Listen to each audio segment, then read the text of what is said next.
Bhagavate Vasudevaya. Om Namo Bhagavate Vasudevaya. Om Namo Bhagavate Vasudevaya. Om Namo Bhagavate Vasudevaya. Om Namo Bhagavate Vasudevaya. Hare Krishna. Donc, nous sommes dans le premier chant, chapitre 2, intitulé « Les étapes dans le service de dévotion », verset 15. Yanaduyasina yukta karma granti nibandhanam chindanti kovidastasya konat kuryat kataratim. Yanaduyasina yukta karma granti nibandhanam chindanti kovidastasya konat kuryat kataratim. Yukta karma granti nibandhanam chindanti kovidastasya konat kuryat kataratim.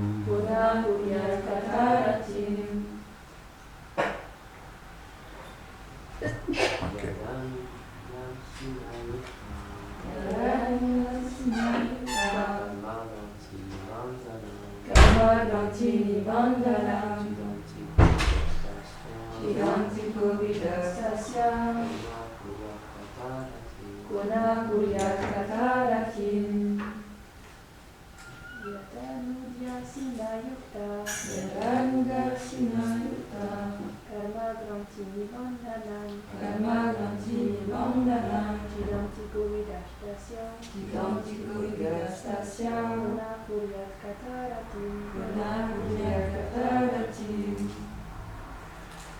Traduction.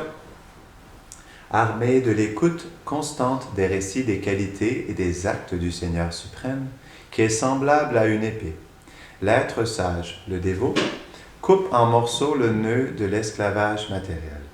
Par conséquent, qui ne voudrait pas développer de l'attraction pour la narration de ces divertissements transcendantaux? Commentaire. Srila Vishwanath Chakravarti Thakur explique: la qualification qu'une personne doit avoir pour effectuer le service de dévotion est observée quand elle développe la foi dans les sujets ayant trait au Seigneur. Ceci est illustré dans les versets suivants. Tant qu'une personne n'est pas détachée de l'action intéressée et qu'elle n'a pas éveillé un goût pour le service de dévotion à travers l'écoute et le chant des gloires, elle doit agir selon les règles des injonctions védiques. Srimad Bhagavatam 11, 29. Autre verset. Mon cher Uddhava, une personne devrait écouter et chanter avec attention les récits de mes gloires et de mes divertissements qui sanctifient le monde, constamment méditer sur eux et occasionnellement organiser des représentations théâtrales ou y participer dans la compagnie de dévots et particulièrement pendant les festivals. Intéressant. Où sont joués mes divertissements comme celui de mon apparition. Tout acte de vertu, dharma, d'accumulation de richesse, artha, de réjouissance, kama, ils appellent ça les réjouissances. Je n'appelle pas kama les réjouissances. Devra être fait uniquement pour moi. En suivant ce chemin de vie, il obtiendra une dévotion indéfectible en pour moi, le Seigneur éternel. Srimad Bhagavatam 11.11, versets 23 et 24. Comment cette foi survient-elle? Ce verset y répond. Le souvenir du Seigneur est semblable à une épée. En effet, ses noms, sa forme, ses attributs et ses divertissements sont purement spirituels et peuvent purifier l'âme conditionnée qui entre à leur contact et la libérer de toute illusion. Par cette épée, une personne tranche l'esclavage causé par le nœud du faux ego qui attache l'âme conditionnée au résultat de ses actions. Une autre explication est donnée. Les gens divisent leur économie afin de pouvoir acheter chaque jour de la nourriture. Cette répartition de l'argent en parts est comparée au résultat des activités pieuses passées d'une personne qui lui permettent, dans cette vie, de jouir d'une certaine somme de bonheur chaque jour, l'empêchant de s'abandonner au Seigneur. Or, l'épée du souvenir du Seigneur a le pouvoir de couper le nœud du résultat des actions passées qui portent leurs fruits. Prarabdha karma. Qui n'aurait donc pas d'attraction pour les sujets concernant le Seigneur dont le souvenir coupe le nœud du karma? L'attraction pour ces sujets apparaît soudainement par cette écoute avant même que la foi n'apparaisse. Aussi, ce verset explique-t-il qu'une personne dotée de foi, d'une plus grande qualification, sera d'autant plus attirée par les sujets liés au Seigneur.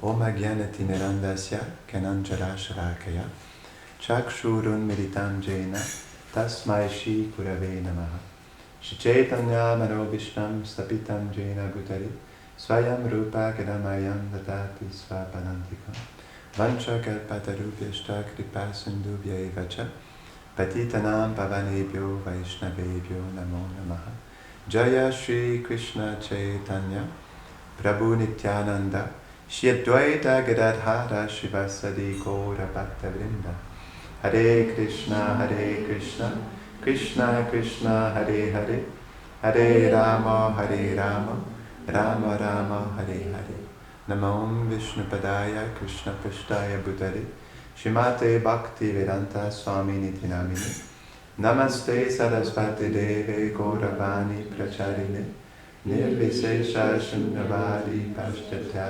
Deshatarine. Hare Krishna. C'est un verset très intéressant. Je méditais là-dessus dernièrement. En réalité, qu'est-ce qu'il y a de plus important que le chant et l'écoute des gloires de Radha et Krishna dans ce monde? Parce qu'en réalité, ce monde est juste un rêve. Et même si c'est une manifestation de Krishna, reste que c'est un rêve. C'est pas notre vraie réalité. Donc naturellement, pour l'âme, l'endroit le plus sécure et le plus précieux dans lequel on peut être connecté et se retrouver sont les divertissements de Radha et Krishna. Que ce soit en commençant par l'écoute et le chant. Parce que c'est la seule vraie réalité pour l'âme, d'être dans l'association de Radha et Krishna. Et il y a un verset tellement intéressant que je n'ai jamais réussi à trouver d'ailleurs, dans le 11e. Des fois, c'est comme ça, hein?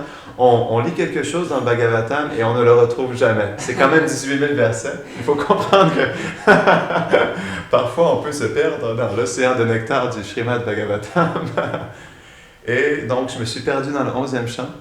Je n'ai jamais retrouvé. C'est quelque part, c'est quelque part entre le chapitre 2 et 5.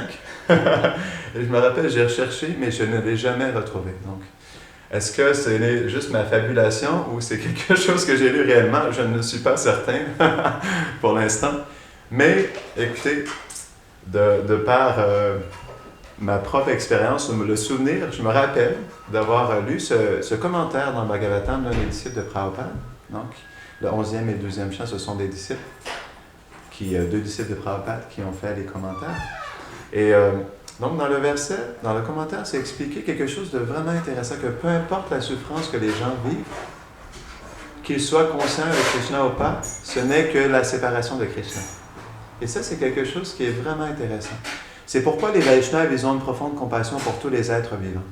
Parce qu'ils réalisent en réalité que la souffrance que les êtres vivants vivent dans ce monde, c'est parce qu'ils sont en séparation de Krishna. J'ai moi aussi. Pardon? Ah, merci. Je passe moins pour un sot, merci. Donc oui, réellement, la seule souffrance en ce monde, c'est la souffrance d'être dans la séparation de Radha et Krishna. C'est ce qu'explique Sanatana Goswami aussi. Il explique plus en termes de la séparation des Vaishnavas. De toute façon, les Vaishnavas, comme Krishna est dans leur cœur, ils manifestent aussi la présence de Radha et Krishna. Donc naturellement, que ce soit pour Radha et Krishna ou les associés du Seigneur, La plus grande souffrance pour tous les êtres vivants est d'être séparés de leur association. Et c'est la raison pourquoi les Vaishnavas veulent aider les autres dans ce monde. Parce qu'ils réalisent que de toute façon, parce que les gens sont dans l'oubli de Krishna, ils sont dans une profonde souffrance. Mais même, j'aimerais amener un point encore supérieur à ça. Je méditais sur la souffrance dans ce monde. Donc, les êtres vivants souffrent. Tous les êtres vivants souffrent. Donc, on a expliqué, ils souffrent parce qu'ils sont en séparation de Krishna.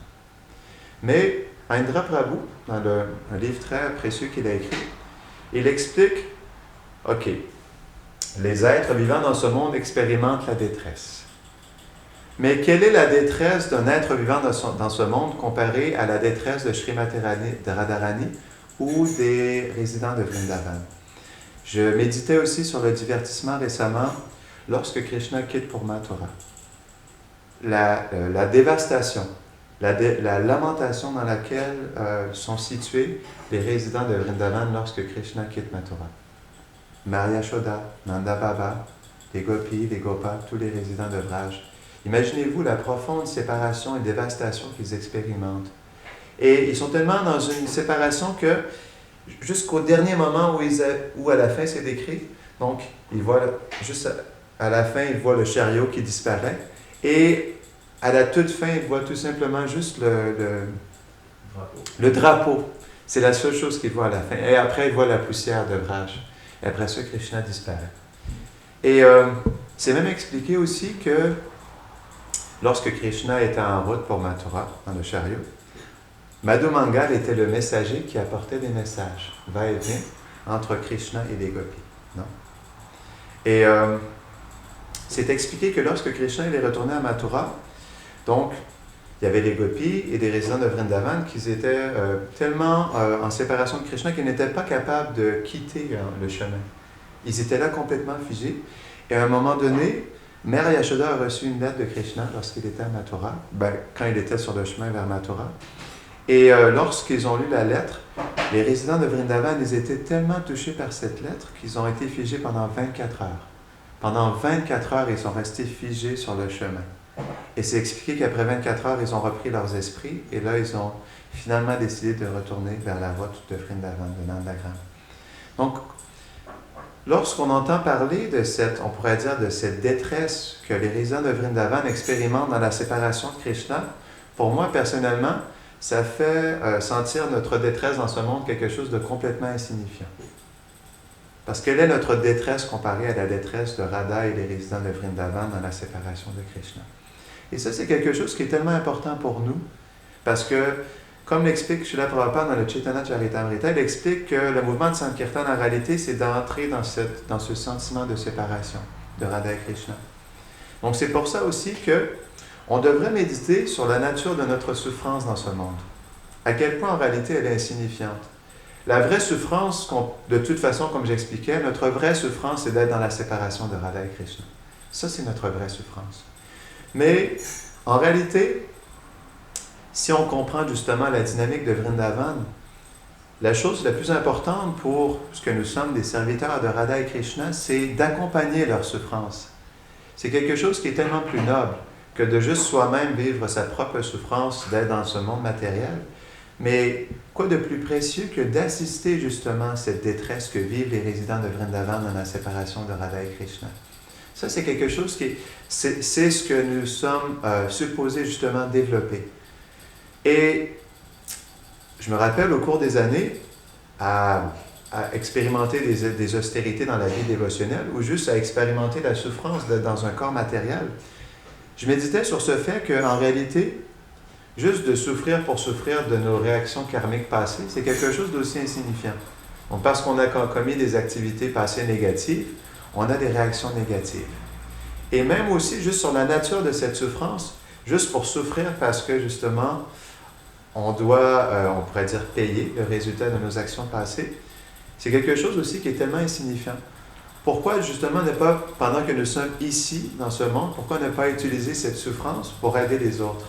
Au lieu de juste, justement, recevoir les réactions karmiques de notre passé. Quoi de plus noble que, justement, comme de toute façon nous sommes dans ce monde, dans ce corps, et nous expérimentons la souffrance due à nos activités passées, pourquoi ne pas utiliser cette souffrance pour aider les autres? Comme de toute façon on doit souffrir, pourquoi pas prendre cette souffrance et l'utiliser d'une manière à ce que les autres peuvent se rapprocher de Radha et Krishna? C'est ce que Shiva il explique. Après qu'il ait bu, lorsque les demi-dieux et les asuras, ils ont fait le baratage de l'océan de lait, donc il y a le poison qui est sorti en premier. Et après avoir bu le poison, Shiva a partagé un verset très intéressant, quelque chose qui m'a profondément marqué. C'est le chant 8, chapitre 7, verset 44. C'est un très très beau verset. Donc il explique qu'il est dit que les grandes personnalités acceptent presque toujours la souffrance volontaire à cause de la souffrance des êtres en général. Et ceci est considéré comme la méthode suprême d'adoration du Seigneur suprême qui est située dans le cœur de tous les êtres vivants. Donc ça, c'est un verset qui est tellement significatif pour nous, comme nous sommes engagés dans une mission à servir notre maître spirituel, à servir Srila Prabhupada. Le fait de pouvoir justement se mettre dans des dispositions où on souffre pour le bien-être des autres. Comme Prahlad Maharaj aussi. Donc Prahlad Maharaj, il voulait justement, malgré le fait que son père a été tellement violent envers lui, il ne voulait qu'il devienne un pur dévot. Il voulait que Nishingadev le bénisse. Et ça, c'est vraiment une précieuse qualité des Vaishnavas. Malgré le fait que les Vaishnavas soient rejetés, malgré le fait qu'ils soient critiqués, qu'ils soient agressés, les Vaishnavas ne se défendent jamais. Et ils sont toujours prêts à donner, à offrir leur bénédiction aux êtres vivants. Parce qu'ils veulent le bien des êtres. Ils veulent les aider à progresser. Et c'est pourquoi ce verset de Shiva, il est une belle méditation pour nous parce qu'il nous permet de voir comment on peut justement sortir de notre zone de confort pour aider les autres. Peu importe le service qu'on fait, mais se mettre dans une disposition, on pourrait dire, d'austérité qui parfois est désagréable pour nous permettre de rendre service aux autres et que les autres puissent aussi progresser. Donc, comme j'expliquais aussi, pour cette souffrance qui est déjà là, pourquoi ne pas l'utiliser pour être au service des autres, au service du maître spirituel, au service de nos acharyas? C'est une souffrance qui est beaucoup plus noble. Mais comme on expliquait aussi tout à l'heure, ultimement, cette souffrance, elle doit culminer en fait dans cette profonde détresse de séparation entre Krishna et ses associés. Je vais partager un divertissement intéressant que Shivaram Maharaj il partage dans le Nava Vraja Mahima.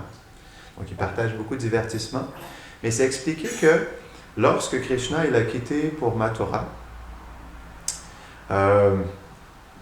Vasudev il a vu que Krishna il se sentait vraiment perturbé par le fait d'être dans la séparation des résidents de Vrindavan. Et il a demandé, comme Rohini était une de ses femmes, il a demandé à Rohini de revenir à Mathura. Et lorsque Rohini a annoncé à Yashoda Mata que Vasudev voulait qu'elle retourne à Mathura, Yashoda lui a dit, tu peux retourner à Mathura parce que de toute façon nous sommes une et même personne. Si tu vas à Mathura, je t'accompagne aussi de toute façon. Donc ça montre justement la profonde relation entre Mère Yashoda et Rohini. Et lorsque Rohini est arrivée à Mathura, comme justement Yashoda lui avait dit qu'elle allait l'accompagner pleinement aussi pour voir Krishna, dès que Krishna a vu Mère Rohini, c'est Mère Yashoda qui l'a vu. Et lorsqu'il a vu Mère Yashoda, Krishna a tombé en larmes. Il était tellement ému de pouvoir voir sa mère adorée.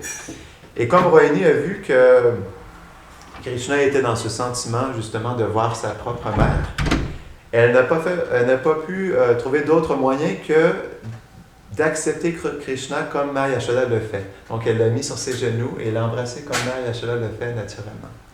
Et Krishna, dans ce sentiment, a vu Mère Yashoda et ils se sont retrouvés dans ce sentiment à travers Mère Rohini. Donc c'est décrit comme ça. Et aussi, c'est expliqué qu'à un moment donné, comme Krishna était d'un certain âge, il était venu le temps pour lui de recevoir, comme il était kshatriya lorsqu'il était à Mathura, malgré qu'on sait qu'il est un éternel Vaishya, un Gopa, non? Donc quand il était à Mathura, Vasudeva voulait lui donner la deuxième initiation, parce qu'on comprend dans la culture védique que les Vaishyas, les kshatriyas et les brahmanas reçoivent la deuxième initiation et le Gayatri Mantra. Donc Vasudeva voulait organiser justement un festival pour donner la corde de brahmana, c'est pas exactement une corde de brahmana, mais c'est une corde qui permet justement aux kshatriyas et aux vaishyas de chanter Gayatri. Donc, il voulait faire un festival spécial pour leur donner cette deuxième initiation, mais il n'a pas voulu inviter les résidents de Vrindavan parce qu'il avait peur de ce qui allait se passer. Et donc, Krishna, lorsqu'il a vu ça, il s'est senti déconcerté par tout ça, donc il a envoyé une lettre à Nandaraj, à Vrindavan. Et il lui a dit, écoute Baba, comme je suis parmi justement ma famille là-bas, il me voit comme un kshatriya, il me demande de prendre la deuxième initiation, mais sache que je suis toujours un gopa, malgré le fait qu'à Mathura, j'agisse comme un kshatriya. Sache que je suis toujours un gopa éternellement. Et s'il te plaît, comme je vais devoir recevoir cette deuxième initiation, fais en sorte que je la reçoive aussi à Vrindavan. Comme Subal est si proche de moi, comme Subal est, on pourrait dire, non différent de moi, s'il te plaît, donne cette deuxième initiation, fais un festival spécial à Vrindavan et donne cette deuxième initiation à Subal et à tous les gopas de Vrindavan. Donc, simultanément, à travers Subal, donc Nanda Baba était très satisfait. Il s'est réuni avec ses propres frères et ensemble, ils ont décidé d'organiser un beau festival pour la deuxième initiation de Subal et les autres gopas. Et donc, simultanément, ils ont pu faire cette deuxième initiation à Vrindavan et à Mathura. Donc, c'est aussi expliqué justement dans les Shastras. Et Shiva Maharaj, il explique, où il partage des versets d'un texte qui est vraiment intéressant, que j'aimerais plus rechercher, parce que c'est très très beau. Lorsqu'il Krishna quitte pour Mathura, ça s'appelle le Damodar Stotram. Est-ce que vous le connaissez? Personne ne l'a lu? Je pense que c'est quelque chose, puisqu'il y a vraiment des très très beaux versets où il décrit justement ses divertissements aussi. Donc quelque chose qu'on pourra peut-être plus explorer dans le futur, le Damodar Stotram. Il y avait des très beaux versets qu'il partageait dans le Nava Mahima. Donc oui, en réalité, comme notre seule vraie réalité est notre relation avec Radha et Krishna, il n'y a que, lorsqu'on nous sommes ici, que dans le chant et l'écoute de leur gloire qu'on peut pleinement se retrouver. Parce que tout le reste n'est qu'un rêve. Tout le reste n'est qu'un rêve. Des fois, je me pose cette question aussi, même dans le service de dévotion. Donc, on pose des gestes dans le service de dévotion, mais à travers ce corps. Donc, on engage ce corps dans le service de Krishna. Le corps, il devient purifié, les sens deviennent engagés. Mais même ça, en réalité, ce n'est pas notre pleine réalité aussi. Donc, intérieurement, comme nous sommes justement dans cet état de rêve, dans ce monde de rêve, on devrait cultiver une profonde lamentation de pouvoir plus profondément développer notre relation avec Radha et Krishna. Parce que c'est comme par exemple, lorsque je disais sur ce divertissement, lorsque Krishna est à Mathura, c'est aussi la même, on pourrait dire le même principe. Lorsque Krishna était à Mathura, il envoyait des lettres aussi aux gopis et à Nara Yashoda. Et il disait aux gopis, mais pourquoi, en fait, sachez que je ne suis jamais séparé de vous. Et il leur expliquait justement comment être en méditation. Il leur disait, si vous rentrez en méditation, vous pourrez toujours être en relation avec moi. Vous pouvez toujours sentir ma présence. Et les gopis, lorsqu'elles ont entendu ça, elles n'étaient pas vraiment satisfaites parce qu'elles ne veulent pas être des yogis. Comme par exemple, les yogis peuvent méditer sur Krishna dans leur cœur, mais les gopis veulent Krishna face à face. Elles veulent être avec lui personnellement, non? Donc, dans la vie de tous les jours. Et je trouve que c'est un principe qui est intéressant parce que nous aussi, c'est la même chose. Dans le sens où, on pourrait dire que c'est encore même plus, je ne peux pas dire plus propice, mais c'est quelque chose d'intéressant comme on n'est jamais réellement allé à Vrindavan. Le fait justement d'avoir cette profonde lamentation d'un jour pouvoir atteindre justement cette douce demeure de Radha et Krishna est quelque chose de tellement précieux pour nous. Et comme aussi justement on fait un service dans ce monde, mais en ne puissant pas pleinement justement exprimer notre relation avec Radha et Krishna, pleinement justement vivre notre identité par rapport avec Radha et Krishna. Cette lamentation, elle est très précieuse parce que, c'est ce que Bhaktivinoda Thakur elle explique, c'est la seule séparation que les âmes conditionnées dans ce monde peuvent expérimenter. L'anticipation de rencontrer Radha et Krishna. Et ça, c'est quelque chose de vraiment précieux dans notre relation qu'on cultive avec Radha et Krishna. L'anticipation de les rencontrer, réellement. L'anticipation d'avoir leur darshan. L'anticipation de sentir leur présence lorsqu'on chante, lorsqu'on écoute sur leur divertissement. Et ça, justement, c'est l'aspect où on doit profondément s'absorber, profondément se lamenter, parce que c'est légitime en réalité. C'est légitime pour l'âme qui est dépendante complètement de Radha et Krishna, de se lamenter profondément, d'être dans l'oubli, on pourrait dire, parce que comme on est dans ce monde de rêve, il y a toutes sortes de circonstances qui font en sorte qu'on n'est pas toujours pleinement conscient de Radha et Krishna. Mais aussi juste profondément se lamenter intérieurement à Radha et Krishna, d'être dans cet oubli et de ne pas pouvoir pleinement justement exprimer notre amour pour eux, comme la graine de notre rasa n'est pas pleinement manifeste. Et ça, c'est quelque chose de précieux et complètement légitime pour ce que nous sommes. Et on doit profondément s'absorber là-dedans parce que on pourrait dire que c'est la seule et unique chose que nous avons, on pourrait dire, dans ce monde. Quelle autre chose avons-nous que notre relation à devenir avec Radha et Krishna? C'est la chose la plus importante. Et tout doit être dirigé pour cette cultivation, pour cette profonde absorption, justement, dans cette relation. Peu importe à quel niveau elle est. Parce que Vishwanath Chakravarti Thakur, différents acharyas expliquent de différentes manières. Mais l'opinion de Vishwanath Chakravarti Thakur, c'est que Prema commence à Shraddha. Shraddha, c'est la foi. Lorsqu'on développe la foi dans les écritures Vaishnav et le processus de dévotion, la bhakti. Non? Mais, donc, selon Vishwanath Chakravarti Thakur, il explique que Prema commence à Shraddha. Lorsqu'on commence la pratique de la dévotion, qu'est-ce qui fait que nous avons du goût dans le chant? Qu'est-ce qui fait que nous sommes attirés par les murtis, non? Donc, selon Vishwanath Chakravarti Thakur, c'est parce qu'il y a un nombre de Prema qui se manifestent. Sans ça, on ne serait pas capable de tout abandonner. On pourrait dire que ça reste pour nous insignifiant parce que dans ce monde, dans un corps matériel, on ne peut pas vraiment expérimenter Prema. Ce n'est que lorsqu'on quitte le corps matériel et qu'on prend un corps spirituel qu'on peut pleinement expérimenter et découvrir Prema. Mais il reste que l'expérience, elle est là. On pourrait dire que c'est peut-être une ombre de Prema, mais de toute façon, comme on est dans ce monde, c'est la chose qui est la plus précieuse, non? Et comme c'est la seule chose que nous avons réellement, parce que tout le reste c'est un rêve de toute façon, on doit profondément s'accrocher à ça. Et on doit mettre toute notre énergie dans ça.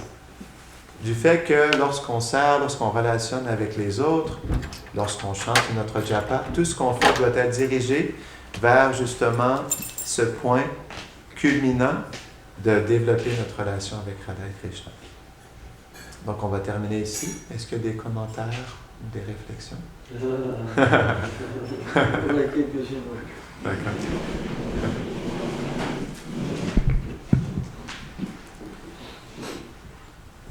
Premier point, c'est que les acharyas expliquent différents points sur la conception du rêve. En fait, la condition qu'on a, on ne peut pas dire qu'elle est réelle. Vishwanath Thakur explique, parce que quelque chose qui est réel, ça n'a pas de début et ça n'a pas de fin. C'est éternel. Donc c'est pour ça qu'on prend le symptôme du rêve, parce qu'un rêve, quand on s'endort, il y a un début et il y a une fin quand on se réveille. Mais en même temps, il y a quand même une certaine réalité aussi, dans le sens que, comment dire, l'âme, elle développe une fausse nature, mais c'est quand même l'âme qui, comment dire, qui est impliquée et à la fois non impliquée. Donc, quand on parle de rêve, certains acharyas ils disent que c'est pas quand même comme un rêve, tu vois. Ça c'est une chose. Après, une deuxième chose, c'est que c'est vrai que les êtres vivants souffrent dans ce monde, mais s'ils souffrent de séparation avec Radha et Krishna, c'est quand même sans le savoir. Ça veut dire qu'ils se retrouvent dans une situation et dans leur ignorance, ils en souffrent, sans comprendre pourquoi ils souffrent. Oui, c'est ça ce que le Bhagavatam disait. Ouais. C'est pas tout à fait ce que Maharaj a rappelé. Ouais. Il disait que la véritable cause pour laquelle tous les êtres souffrent, c'est parce qu'ils sont séparés. Voilà, c'est ça. Mais, dû à leur ignorance, ils ne peuvent pas le comprendre. C'est simplement quand ils rentrent en contact avec des Vaishnavas qu'ils peuvent comprendre la cause de leur souffrance, et automatiquement, l'intelligence vertueuse fait qu'on s'abandonne au Seigneur suprême, parce que c'est quelque chose de logique.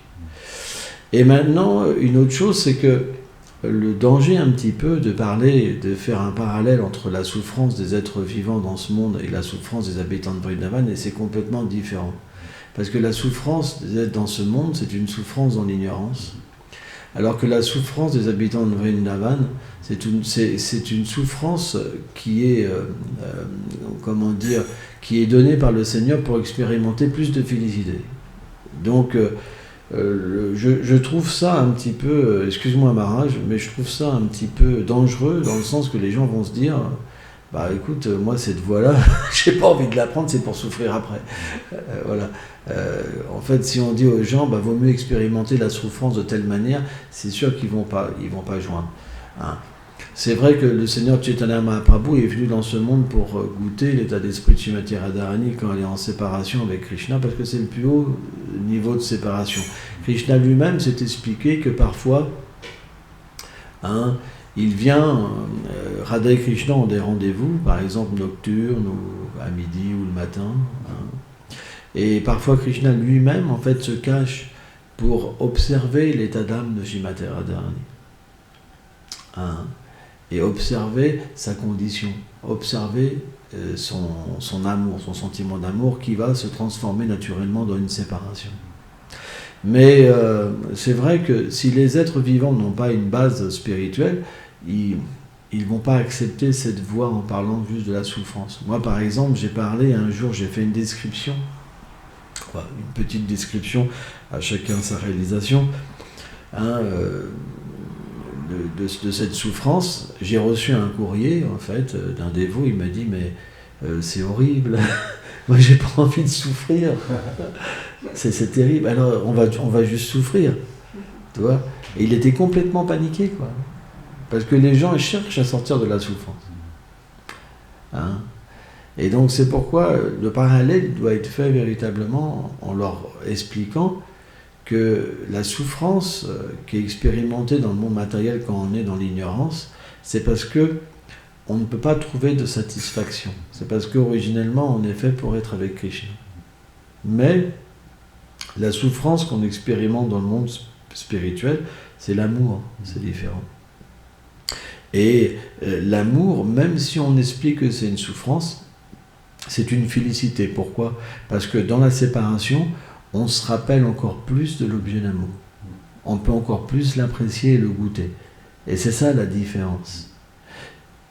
Il n'y a pas de... Alors c'est vrai que matériellement parlant, il y a parce que le monde matériel est le reflet du monde spirituel, quand quelqu'un nous quitte dans ce monde, quand on se rappelle de lui, il y a une lamentation et aussi un souvenir plus profond. Mais jamais cette souffrance, elle nous libère de la souffrance. Elle nous plonge de plus en plus dans la misère. Ça veut dire dans l'ignorance de notre éternité. Ça veut dire que dans la souffrance matérielle, on ne peut pas se rappeler de qui on est. Alors que dans la souffrance spirituelle, par exemple, tu disais un point qui était important, je ne sais pas si tu l'as dit, bref, mais je vais l'expliquer. En fait, à un moment dans la vie spirituelle, on va naturellement recevoir une certaine miséricorde du Seigneur suprême. Krishna dit, Tamam Prapadante, je réciproque avec les êtres vivants. Selon qu'ils s'abandonnent à moi, je réciproque. Donc, le principe, c'est que tous les dévots sont engagés dans le service de dévotion et tous les dévots goûtent à cette réciprocité de la part du Seigneur suprême. Donc, cette réciprocité, peu importe quel niveau, elle est Krishna lui-même. Donc, il y a naturellement une relation avec Krishna et une séparation quand le Seigneur s'en va. Donc cette séparation, finalement, cette souffrance, c'est un souvenir de Krishna. Et c'est ce qui va attirer Krishna. Parce que quand on ne supporte plus d'être séparé avec lui, quand on pleure pour lui, Krishna vient. C'est à ce moment-là que Krishna vient. Mais cette souffrance-là, elle n'est pas l'ignorance. Elle est une séparation pour notre éternité. C'est différent. C'est-à-dire qu'on se lamente de ne pas être dans une conscience, on se lamente que Krishna ne vient pas nous chercher. Et ça, c'est notre bonne fortune. C'est ça la différence qu'il y a entre une lamentation matérielle et une lamentation spirituelle. Et il faut bien expliquer, parce que sans ça, les gens sont complètement confus, quoi. Et ça m'est arrivé une fois, parce que quand on parle des sentiments de séparation de Chaitanya Mahaprabhu au Srimati Radharani, automatiquement, les gens, les matérialistes, ils trouvent ça horrible. Parce que c'est un tel niveau de souffrance qu'ils n'ont pas du tout... Et pour eux, la souffrance, c'est la misère, et c'est vrai. Mais comme le monde matériel est un reflet du monde transcendantal, ça veut dire que tout ce qu'il y a de merveilleux dans le monde transcendantal, dans ce monde matériel, c'est ce qu'il y a de pire, et bien la souffrance, le plus haut état d'extase, c'est le pire état dans le monde matériel. C'est pour ça que, par exemple, les spiritualités, comme le bouddhisme, visent à se libérer de la souffrance et à atteindre un état shanta, de neutralité, où il n'y a aucune relation avec quoi que ce soit. Et pour eux, c'est la perfection. Voilà. Je voulais juste faire un petit peu. Est-ce qu'il y a d'autres commentaires ou réflexions? Grantara Srimad Bhagavatam Ki.